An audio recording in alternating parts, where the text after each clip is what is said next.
Hello, traders. Happy Friday. It's 8 a.m. Chicago time on Friday, the 24th of July, 2020. This is episode number 1804, which is interesting. Hang on. How is it? Yes, that's correct. Derivatives trading involves substantial risk of loss and is not suitable for all investors. Past performance is not necessarily indicative of future results. This morning, we are seeing a market that is taking some relief.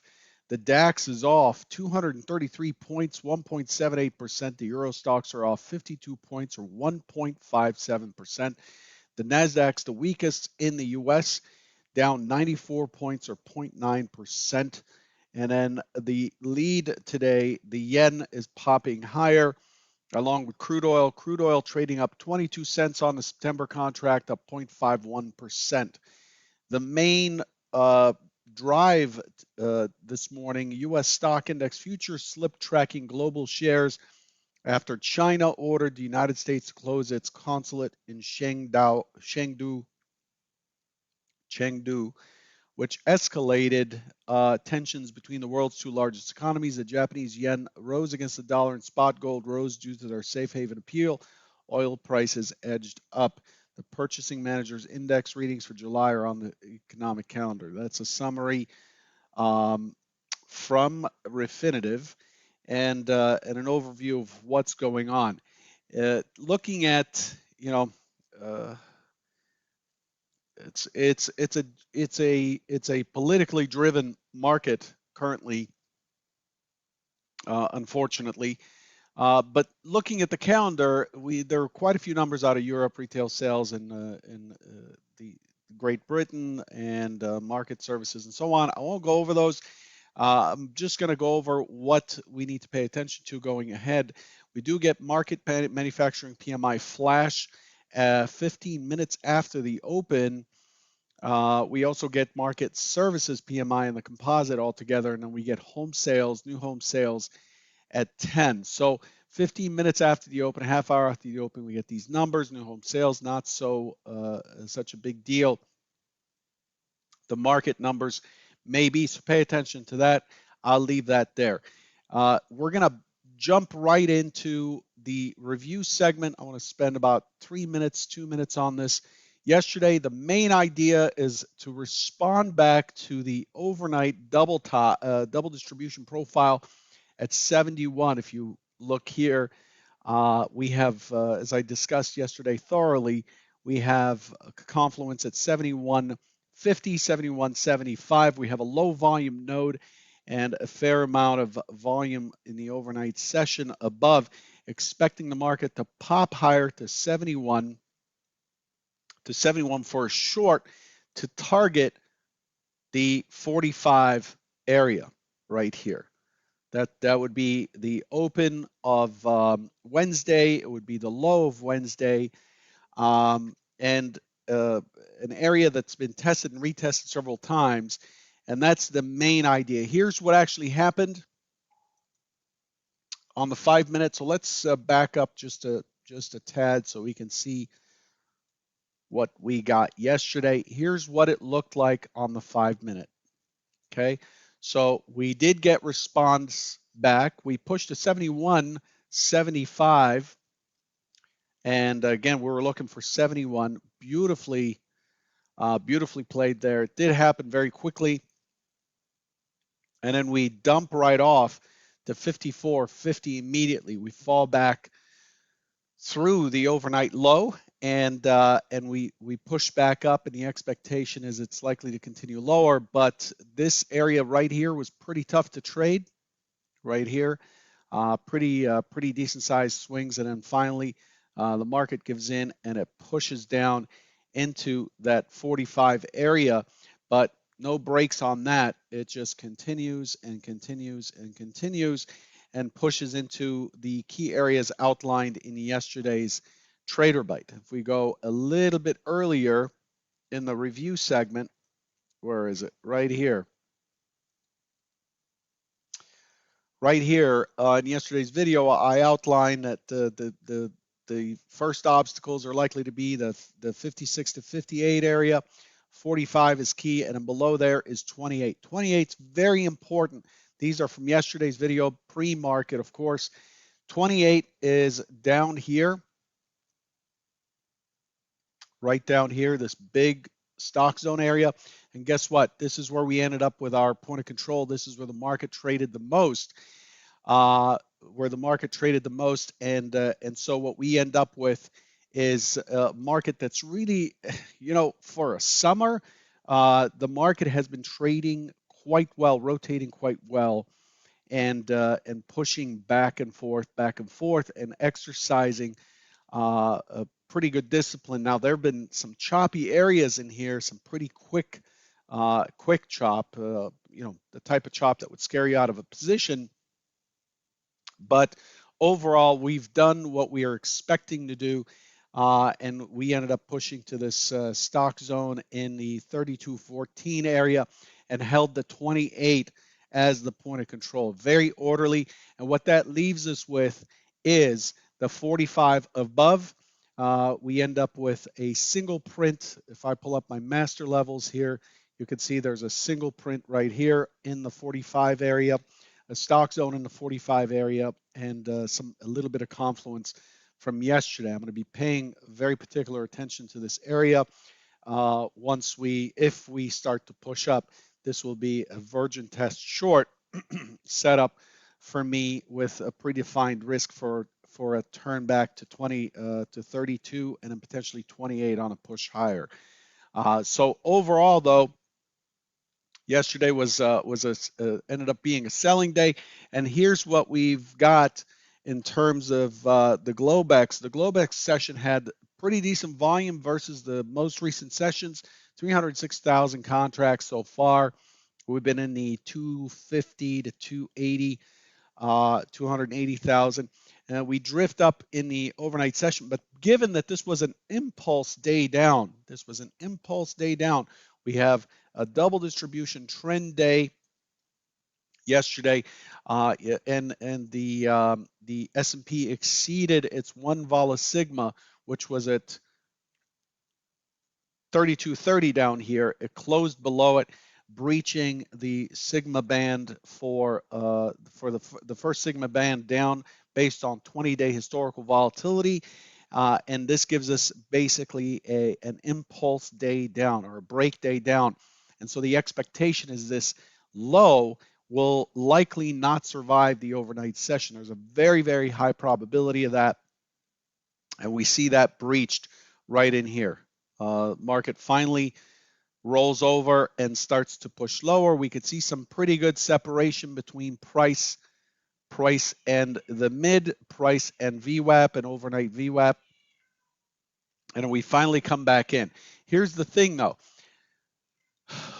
Once we push down into the next key area down was 3205.07 right here. This stock zone's been here a while. The next area down would be 3200, the century figure, and then beneath there, the 3190. It pushed to the 3200.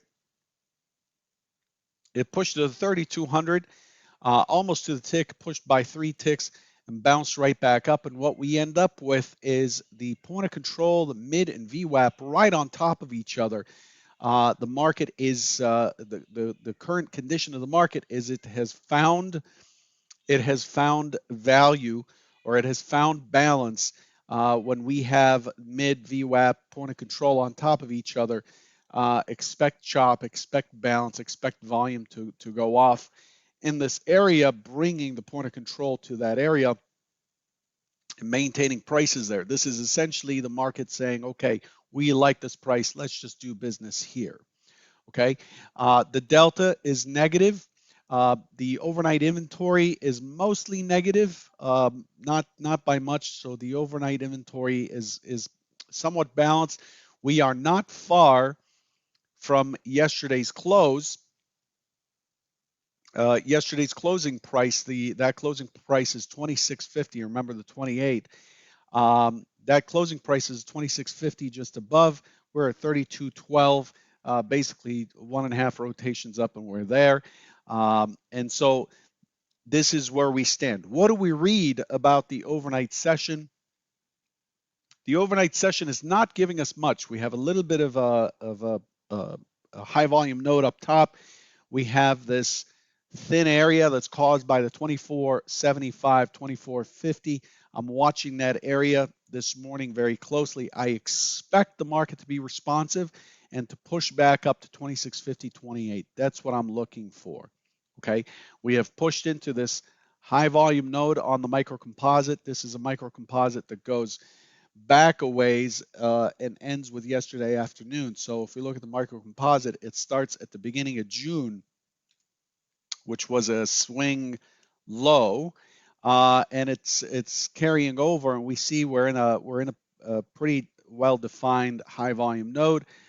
We have another one up here in the 1415 area that we're building on top of currently, and so the market looks like it has pushed far enough to attract the opposite side and is balancing out for the moment. So the question is, when it opens, do we get responsive back to the 28? The point of control from yesterday was 27 even. The close was 26.50, and the cluster along with the 28.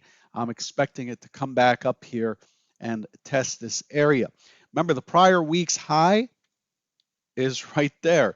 It's 32.30 essentially. So we've breached, we're still in a one time framing up. We're still one time framing up on the big time frame, the weekly time frame, and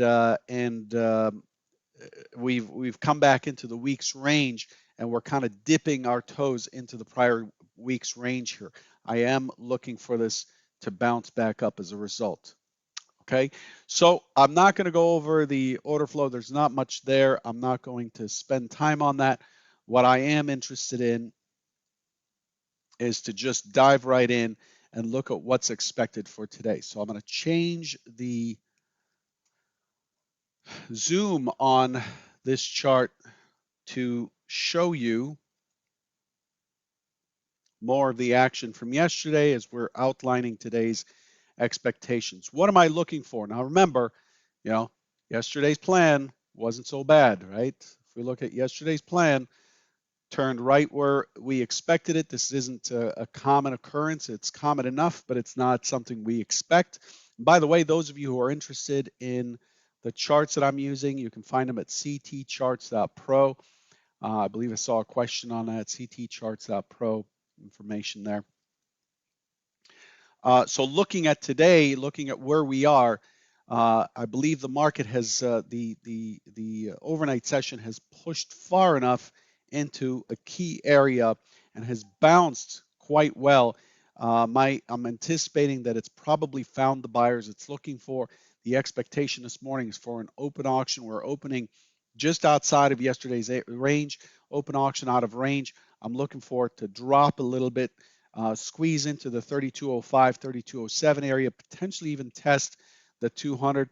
But I'm looking for a response. I'm looking for the bigger move to be a responsive buying spree that gets us back up into the 26, 27, 28 area and a legitimate test back into the 3230 and potentially the overnight high before we rest up into another summer weekend here in the northern hemisphere. So that's what we're looking at. I'm looking for the delta, the overnight delta, to rebalance somewhat and come back into line. And I expect that we will, by the end of the day, we're likely to hold this area here at the prior week's high at the 32.28 and yesterday's point of control. That's what I'm looking for today.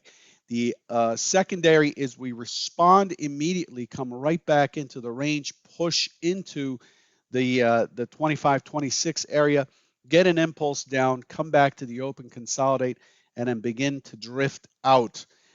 We want to see, you know, a lot of this can be maybe driven by techs again, but I'm looking for it to test lower. But at the end of the day, I'm looking for it to come back in and finish in above the 200 in the 32.10 to 15 range. by the end of the day. So these are the two key plays of the day. I could draw a third and a fourth because it's out of balance. I'm going to let you do that, do your own homework.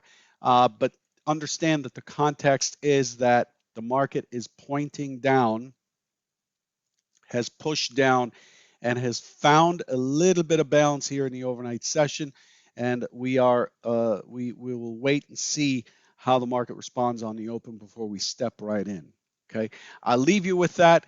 I want to remind you, just take a moment, please, and the hit the subscribe button. And it's like Friday. Today's like Friday. If you're on the YouTube version, uh, please go and hit the like button. But please do subscribe to the channel. It gives you a link or a notification in your browser when the Trader Bytes being put up, and that way I don't have to separately notify you.